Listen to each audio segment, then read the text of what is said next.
Hello uli sa inyong lahat mga kamatsas. Sayang at hindi nakapasok si Wesley, ano? Natanggal, eliminated gagad. Pero ngayon naman ay ating pag-aralan. Ito namang nanguna sa kanilang single round robin elimination. At Magnus Carlsen versus Levon Aronian. Pinili ko po yung game nila na nagkapisakan. Pag-aralan natin. White dito si Magnus nag-E4. C5 si Aronian. Ayan, nakakamiss nang makita sa level nila yung ganitong Sicilian. Ano? Bihira na eh. Oh, Naidor po. 'Di ba usually sa level nila Giocopiano, Roy Lopez. Ayan, pero ngayon Sicilian. Bishop E2. Kung tawagin po ito ay Opochensky variation. Pero noong araw ang nakikita kong malakas tumiran nito si Karpov, Anand, E5, Knight B3, Bishop E7, Bishop G5. Ayan, medyo kakaiba ang timpla ni Magnus dito. Kasi ang main line dito, castling. Tapos yung Bishop, nilalagay lang sa E3. Aba, dito sa G5 nilagay. Tingnan natin. Bishop E6, kinapture kagad ang Knight para makuha kagad ang D5 square. At nag-Queen D3. Ayan, at balak yatang mag-castling sa Queen side. Kingside Castle and nag-Queenside Castle, Bishop E7, Knight D5. Yun po ang purpose ng Bishop, pinapalit kagad sa Knight eh. May compensation naman kasi yung Knight sa gitna napakalakas. At kumapture na Queen takes D5 and Queen B6 para depensahan yung pawn sa B7. So hindi pa rin naman po bago ito. Bookline pa rin. Rook HF1 kasi dahil may threat, dinipensahan. Knight D7, Knight D2. Ayan, magmamaneuver papunta sa C4 para maatake ang reyna at maatake ang pawn sa D6. Bishop G5. Yan ang novelty of this game mga kamatsas. Dahil ang old line ay Knight F6. Pinaalis yung queen. Pero dito na tayo sa bagong laro. Bishop G5 at nag-King B1. Knight F6 atake sa reyna. Umilag queen to queen. At nag-Queen C7. Ayan. Teka muna mga kamatsas, para klaro sa atin. Bakit kaya hindi kinapture ang Queen? Magda Knight takes B3. Yung tipong makukuha yung pawn sa E4, mag-F3 kasi. Okay? Mapapaalis yung Knight and napakadaling bawiin ang pawn sa D6. Ayan. Balik tayo para klaro lang. Nag-Queen C7 at Knight C4. Atake sa D6. B5, ayun, sinabayan dito ni Levon. B5, bad move. Ang computer, ang gusto niya is simpleng Rook A D8 lang. Hinay-hinay lang muna. Depensa lang muna. Pero, dito tayo sa matapang na B5 at Knight takes D6 kinapture. Sinugod talaga ni Magnus. Rook A D8 at nag-Queen A3. Yan ang mga kinukwentang binibili. Yung Queen A3 Ang napansin ko dito, kala ko magda-Knight F5 lang pero nag-Queen A3 depensa at nag-Queen C6 depensa rin sa pawn A6 at may atake sa pawn E4 at nag-F3 para depensahan. Bagay naman na hindi nagustuhan ng computer sa tira na yan ni Magnus. Dapat daw po is yung mas matapang na F4. Yan ang mas matapang. Okay? Na kapag nag-Bishop takes F4, G3, Bishop G5, hahabulin. At kapag nag-Bishop, may Knight F5. Hahabulin pala ng todo yun. Tapos may Knight E7 pang paparating na double. Continuation, may Queen takes E4 and magbi-Bishop D3 muna. Ayun, atake muna sa Queen na Queen G4, Knight takes, capture, and hindi pwedeng capturein yung Knight kasi may B10. Ang gagawin is Queen takes A6. Ayan. Etc. Pero lamang po dito ang white. Yun pala, F4 pala. Mas matapang yun. Pero nag-F3 lang dito si Magnus at nag-G6. Na ilang naman dito si Levon na parang tipong lulundag nga yung knight sa F5. Tapos may threat sa E7. Kaya nag-G6. Pero ang dapat daw po dito is Knight H5. Okay? Para ilagay kagad sa F4. Magamit pang pressure sa bishop. Ayan. Okay? Pero, nag-G6 at nag-C4. Ayun. Para, ang ganda ng C4 ni Magnus. Para talagang ma-pressure. Pag kumapture naman, mabubuhay naman ang bishop. May atake pa sa A6. Galing ng C4.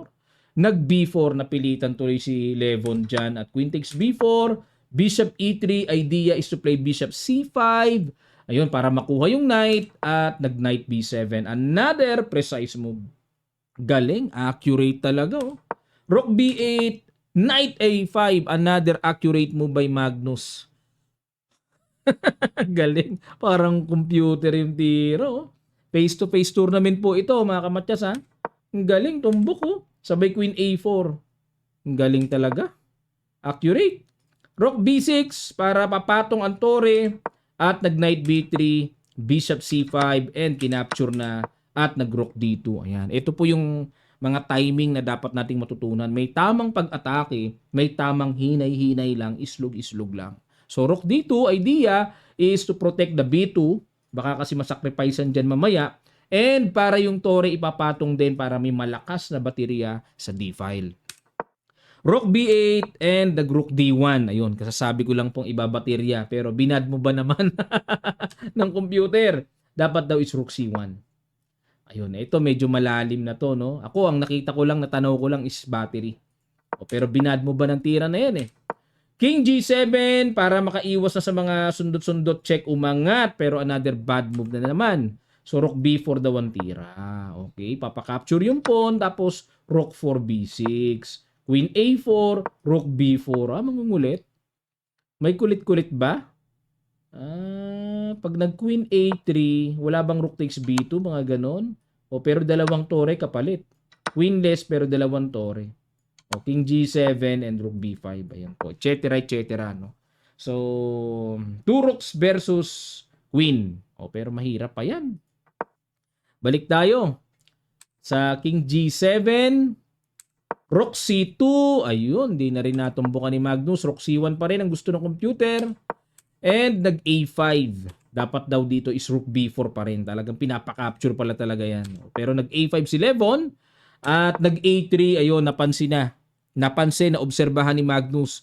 May Rook B4 na siya. So nag-A3. And nag-H5. Ayan, expand sa king side. H4. Tinatapatan talaga ang space. Otherwise, mag-H4 po yan and knight H5, knight F4. Yun ang mga paparating na idea. So, H4, Rook B3, King A2, Queen B6. Okay, threatening Rook takes B2, Rook D2, depensa, and Knight D7. May malakas sa paparating Knight C5 so hindi pwedeng capturein. At, teka muna. Ay, grabe. May trapezoid. Napansin ko yung trapezoid.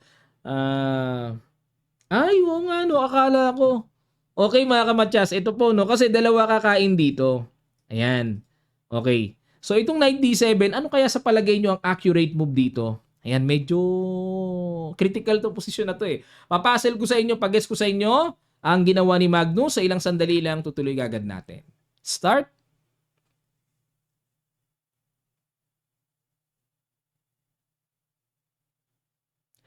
Maraming salamat po mga kamatyas. Ito po, oh.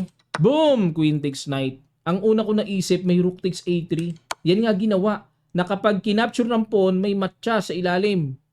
Pag kinapture ng king, may matcha sa B3. Di ba? May king B1 lang pala. Kaya, ang lesson dito, hindi ko mo nag-sacrifice ang kalaban mo. Tapos magparamdam siya na parang good move ang tira. Tapos biglang tumayo pa. Iniwan ka sa tournament, alimbawa. Lakad-lakad siya. Huwag kang papadala doon. Kailangan tingnan mo yung board. Naalala ko si Fischer. Play good moves. Tapos na ang laban. So nakita ni Magnus, King B1, wala palang kasunod. Queen B3. Okay, so idea is to play Queen A2 check. Pero teka muna mga kamatyas, pagka gumanon ba, capture. Oo nga, sapat pala. Kala ko babalik lang, baliwala rin pala. So Queen B3 and nag-rook D3. Kwentado ni Magnus ito. Siguradong nakwenta niya na ito. Ayan, Rook A2. Bakit? Kung mag-Rook takes B2, Rook takes A3 na kasi mababawasan na. Magugupitan na ng todo-todo ang position. Nawala lahat ang panggulo eh. So, Queen na lang. So, definitely talo po talaga ang black dyan. So, nag-Rook A2 and nag-B3. Ayun, na bad move naman si Magnus. Dapat daw dito accurate is Rook A3. Yan ang accurate. Okay, pag capture, and Queen takes A3, yun nga lang, magku-Queen C7, double attack, makukuha yung pawn sa E5, Mag-rook E8 depensahan and queen B6. Ayan, etc. mga kamatsas. So, walang sapat na continuation ng black para sa nasabing masabing malakas ang atake at compensation ng isang pyesa. So, nag B3, A4, capture, king E3 takbo. So, may pass po na mukhang nakakatakot. Queen C7, and nag B2, sinabay na. Okay, queen E5, check muna. Okay, so pinapa-capture yun pero may queen naman eh. At nag king H7. Ayun, dito mga kamatsas. Grabe talaga. Okay, rook D7, good move na naman. Tumbok na tumbok. So, threatening to capture the F7. So, may pamatsas na paparating. At nag-rook F8, hindi na natiis ni Lebon. Sobrang malala na yan talaga. Okay, di naman makababa yung king. Kakapture yung tore with check pa. Okay, so nag-rook F8 and nag-bishop D3. Okay, yan na yung pangsalo sa paparating na B1 queen. At nag-B1 na nga, capture, at nag-king F2. Ayun, para bigyan or itago ang king sa sapat na kanyang shelter na katataguan. Kasi delikado sa queen, may mga check-check eh. Queen C2, king G3, and then queen takes C4. So lumalabas dito ay 3 versus 4. Kung ito po ay rook and pawn ending, drawish ito. Pero ito ay may queen na involved. Kaya may elementong iba. So hindi masasabing drawish kagad to. So queen D5, good move. Napaka-accurate naman. Capture. Ayan. So ito nahiwalay. Kung 4 versus 3, same side, medyo mahirap sa puti eh. Hindi na same side yan. May naligaw sa queen side. May nakahiwalay. King G7, King F4, Rook E8, and Rook A7. So, yun pa yung pagkamamaw ni Magnus. Alam niya kung winning siya. Alam niya kung drawish talaga.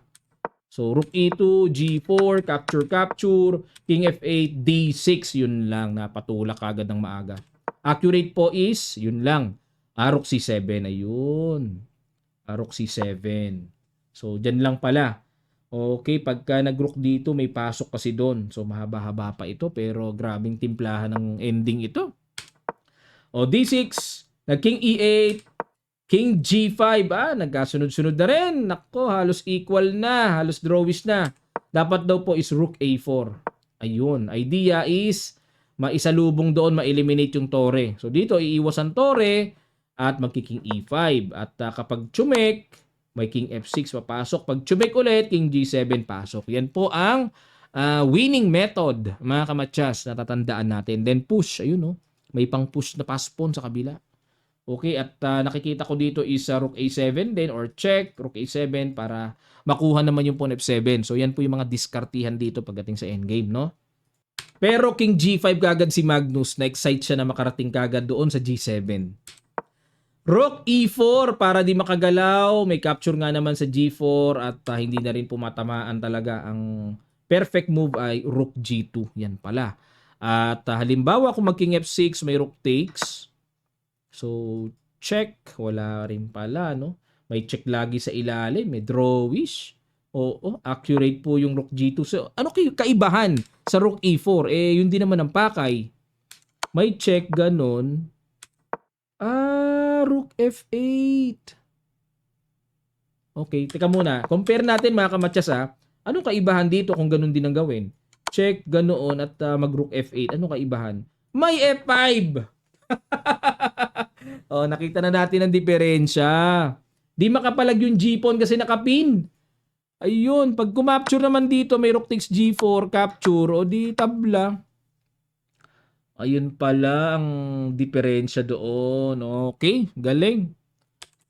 Pag dito pumunta, king takes D6 lang. Okay, rook takes F5 and rook G8. So drawish po ito. Masyadong malapit ang king, ipit ang white king. Okay? Yun. Okay. So rook E4 ginawa ni Lebon at nag-rook A8 check. Ayun, natumbukan ni Magnus yung diferensya. F5 yan din sana Kaso rook E4 versus rook G2.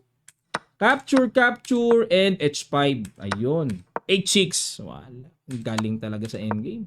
So, king H5. And then, ayun ang bilis ang aga kasi masyado wala na So, dito po, sumuko si Levon. Bakit? Capture. So, pagpalagay natin, ihabol yung king. Aabutan ba? Rook F8. King E4, King G5, push King G4, abot na abot. So, may mga ganitong tema na kung ang king medyo malayo, may tabla. Kaso sobrang lapit ng king kaya panalo white dito. Okay, at reviewin po natin mga kamatsas ang kanilang naging final result dito sa elimination. Okay, Magnus Carlsen, Alireza Firouzja, semifinal round na. And ang mga magbabakbakan pa, Yan Nepo, Dennis Lazabic, MVL Vincent. So i-advance ko na po kayo mga kamatsas. Nagbakbakan na talaga yan. Bakbakan, at dahil sa kanilang bakbakan, si Nepo po ay buhay pa, si MVL na buhay pa. So ang alam ko, si Magnus kalaban ay si MVL sa semifinal round and Firouzja versus Nepo. Yan. So abangan po natin mamaya ang kanilang magiging bakbakan. So after nun, pasadahan po natin sa kinabukasan mga kamatsas. Maraming salamat po sa inyong matiyagang panonood. Sana lagi kayong natututo. At kung kayo po may mga request na interesting games around the world or mga laro ng ating mga kababayan na interesting, so mag-usap po tayo, no? Comment lang po muna kayo sa section below and then pwede nyo isubmit sa akin sa Kamatsas Messenger sa Facebook yung mga PGN games. Dapat naka PGN games po para meron akong kopya ng pagbabasihan nating mga moves. Okay? Maraming salamat. Magkita-kita pa tayo sa mga susunod pang chess updates.